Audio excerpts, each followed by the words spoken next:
सब केहू के हमार प्रणाम। बहुत बहुत स्वागत बा सबके द बिहारन शो पे। एगो पिड़िया के गीत सुनावत तनी। वैसे तो पिड़िया में भी बहुत टाइम बा, लेकिन जो पिड़िया के धुन होला जो खाली माथा पे चढ़ जाला ओकरा बाद उतरल मुश्किल होला, तो हम सोचनी कि एगो रिकॉर्डिंग कर ली और वह सबके सुनाई।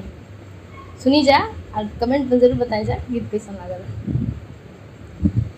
एक कोठरिया सीता जेवाना बनावेली, एक कोठरिया सीता जेवाना बनावेली।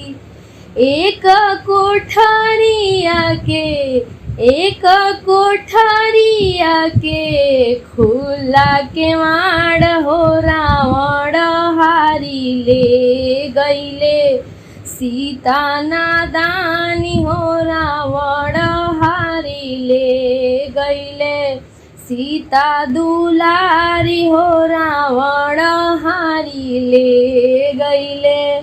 खोज गईले राम खोजन गईले लक्ष्मण, खोज गईले राम खोजन गईले लक्ष्मण। लंका दहन कैले वीर हनुमान हो रावण हारी ले गईले।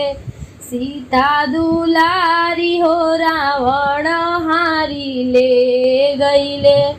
जे मोरे सीता के खोज के ले आई हे रामा, जे मोरे सीता के खोज के ले आई हे रामा। उनको के देवो अयोध्या के राज हो रावण हारी ले गईले। सीता दुलारी हो रावण हारी ले गईले। सीता नादानी हो रावण हारी ले गईले।